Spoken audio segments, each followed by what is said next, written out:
Hi guys. Gentlemen and all else to another video. Max and Ruby.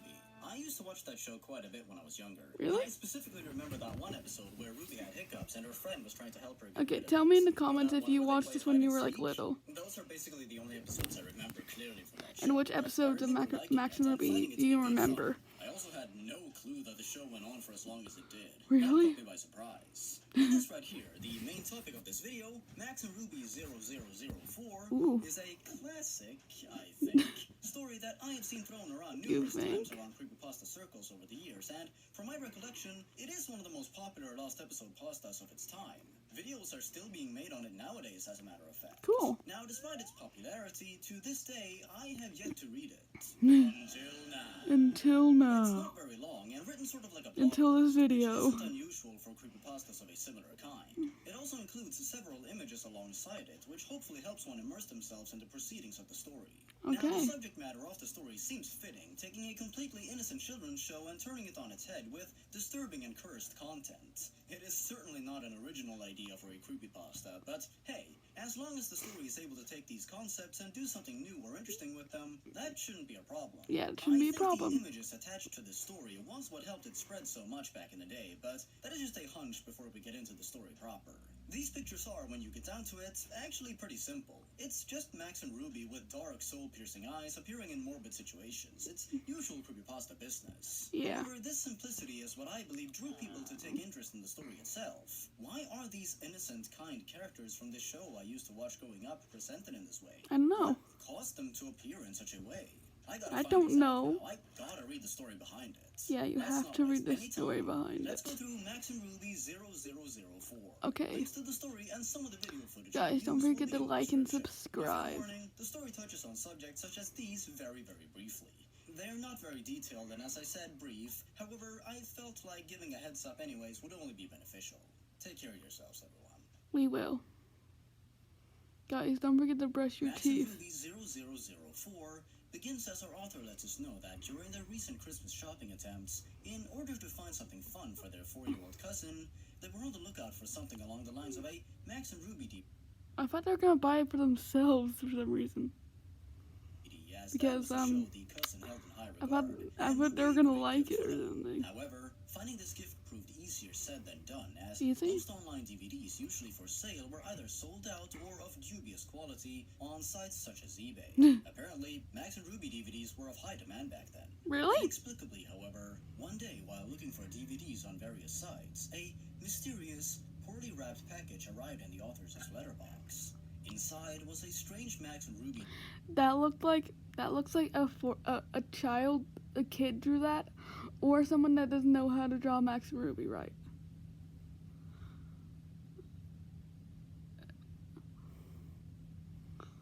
Or a baby drew it. No, not a baby. A baby couldn't draw that good. Right here.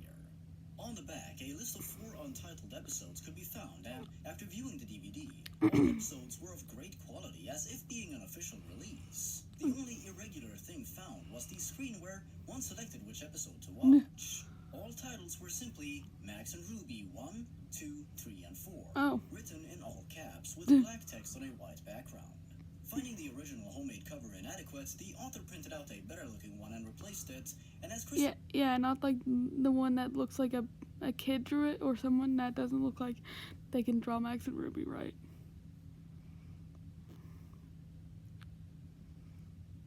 By everything went well. The cousin was very happy with her gift, but only because she had yet to watch it, was the author. On Boxing Day, as the rest of the family went out for lunch, leaving the author and their little cousin alone to babysit, the author decided to put the DVD on while they went to have some food for themselves. A few moments later, suddenly, without warning, the cousin began screaming in the other room. And No. as the author dropped everything and ran to the living room, they discovered their cousin on the floor, screaming and curled up. Looking at the TV, they were shocked to catch a glimpse of what they describe as one of the most horrifying things they had ever seen. On the screen were Max and Ruby, standing next to one another in darkness. Their noses and mouths were gone, and their eyes appeared as nothing but empty, black holes. The colors were blood red, and faint static could be heard in the background, alongside what sounded like the Max and Ruby title theme playing backwards. The Like, what would that even sound like backwards?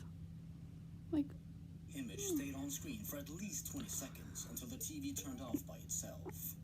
To calm their cousin down, the author assured her that she had only had a nightmare after falling asleep in front of are you sure it wasn't a nightmare? television, but the author knew in their mind that what they had just seen was real. It was Knowing real. that they would be home with only their cousin all night, the author All saw it night. as the best time to examine this strange DVD further. Yeah. Opening up the files of the DVD on their laptop, episode 0004 had been replaced by the title R.I.P. Mommy and Daddy. The author plugged in their earbuds to not disturb their now sleeping cousin and began to watch the episode. Yeah, we don't want to Side note, disturb our but a really cousin. unfortunate typo in the story here that I think warrants a mention. Not only is there a tense swap in this sentence, but I think a letter went missing here when referring to the cousin. It is a shame because it is a really distracting detail. Yeah. Ah, well, I guess one can't expect perfect grammar from a blog post, but Yeah. proofreading is always important nonetheless, especially when obvious typos often distract from the narrative. Poor grammar and the like can be used effectively if it's meant to be like a blog post or something like that, but here I feel that it was definitely unintentional. Yeah. The episode began with Max and Ruby playing in their garden as their parents watched them play. Curiously, the sound was playing in reverse, and the mother and father appeared with great sadness in their expressions. It's such a shame, their father said, as the scene abruptly cut to the sound of static and a loud scream, before sounds of two people choking sounding very real could be heard, causing the author to almost feel sick. Ew. Afterwards, the scene turned to Max and Ruby, And don't appearing feel with empty sick. faces in front of a gravestone labeled R.I.P. Mommy and Daddy. This image remained for about a minute and a half, with faint static being heard in the background, before cutting to black. Max and Ruby appeared again, sobbing in Ruby's room. Predictably, Oh, don't the be crying sounded sad. so realistic that it sounded as if a real person was mourning. Max then sat in his room, before standing on a chair with a noose hanging from the ceiling. With the noose placed around his neck, the screen faded to black with even louder static, as Ruby then walked in on her brother, horrified at what she saw. As the shot lingered on her face, the sound of a chair being kicked and the same choking as heard earlier Oh. played. For 5 minutes, the shot stayed on Ruby with her dark, empty eyes as she cried. Static was once again heard, growing louder until it was all that could be heard, until the scene cut to black again. Once the screen returned, Ruby was now on her own next to two gravestones, the one from before and another labeled R.I.P. Brother. But The episode seemed to finally be over, as, and I quote the story, an old computer noise started playing. I'm unsure what that means. yeah, what does that mean? Before it ended, though, the same image that had appeared on the TV appeared once more, with text above Max and Ruby stating, "Death is our only release." What does The that episode mean then came to too? a close with no credits as the DVD then popped out of the author's laptop on its own. In utter shock, the author obviously, in true Lost Episode creepypasta fashion, broke the DVD in several pieces before shoving You these just throw, pieces you could down just the throw it drain. away. Luckily for us, though, they did keep a few screenshots of the episode, which is how they appeared alongside the story. The next few days went by as normal, with the author plagued by only a few nightmares about the DVD. But this was all that occurred, until one late night, when the author found themselves home alone again. Once more, someone, or something, posted something through their door without explanation. After having not thought about the DVD for a while, everything Yeah. came flooding back to the author as they stared at the letter in front of them. For on this folded up letter were 5 words. Death is our only. That is probably the same person that And that is how Max gave you and the Ruby DVD. 0004 abruptly ends. My theory is that whatever posted the 2 letters to the main character was some sort of demonic force that was able to corrupt media or something of that sort, and sensed that the author was susceptible to Max and Ruby horror edits. I mean, we are dealing with campfire story logic here, so I suppose it's no big deal. Yeah. So, first of all, one has to take into account when this story was written. The earliest records that I personally could find of the story came from 2013, so quite a while ago. It may even be older. I believe the story was first on the Creepypasta Wiki, though obviously it has been deleted since then. I personally found the story on Gyoshia's Lost Episode Wiki, which is where I read it and where you can find it today. However, after listening to a few readings of the story on YouTube and checking some other sites, it seems the version that I read was missing a few sections that used to be in the story or were changed later. There seem to be a few different versions of the story floating around online. Maybe either the author or whoever reposted the story on Gyoshia's Satoshi Wiki edited it, or vice versa. Or maybe the story has been changed numerous times Yeah, by maybe. numerous people, as it has been thrown around in different circles over the years. I suppose that's how it goes when horror stories are passed around by lots of different people like campfire stories. They Yeah. can change over time. Either Yeah. way, it seems the story was written either in 2013 or sometime before that. Yeah. I was unfortunately unable to discover its original source. Sometimes it can be difficult to find the true origins of these stories. Despite its age and the time in which it came out, I think this story is rather flawed.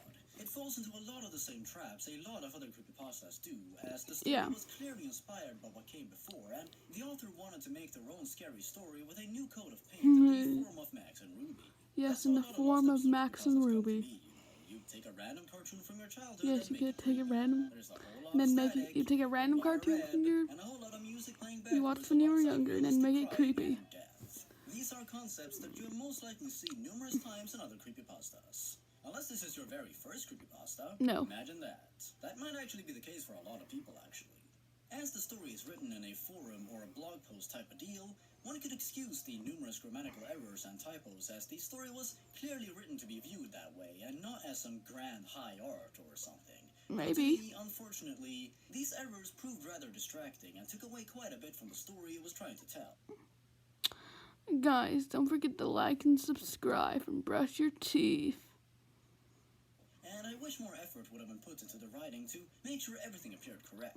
I'm not expecting some mind-blowing complexity or anything of that sort, but I think another skim through the writing would have only helped the story be better.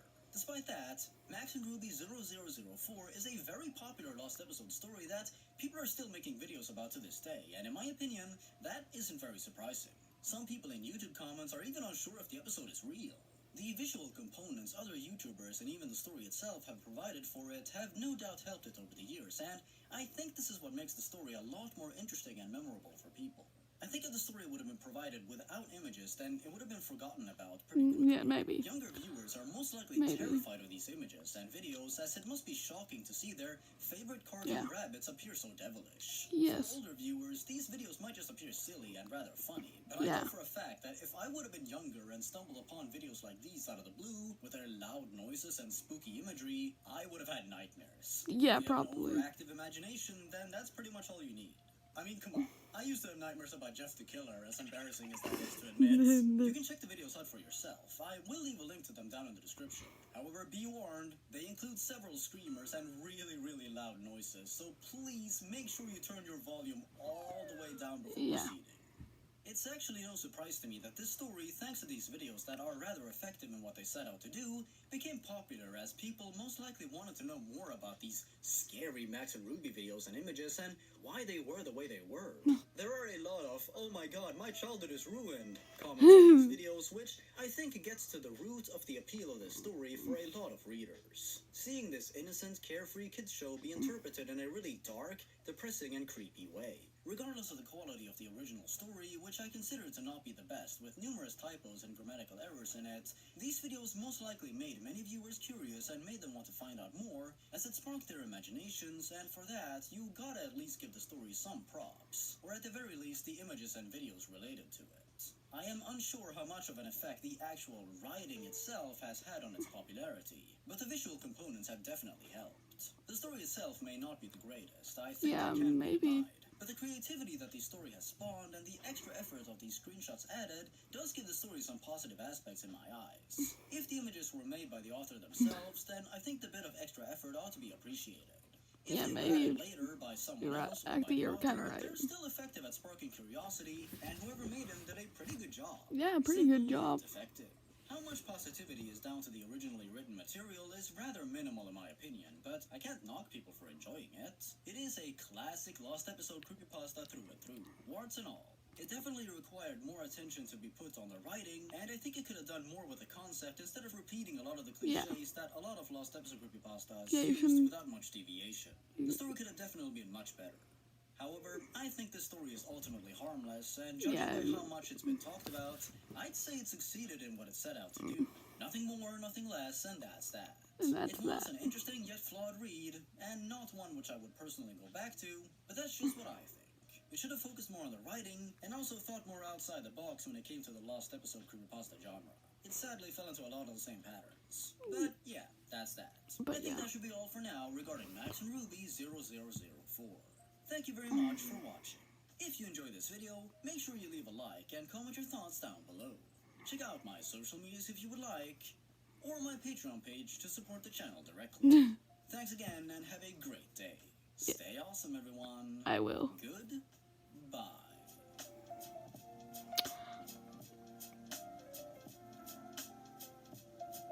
Guys, don't forget to like and subscribe. Bye.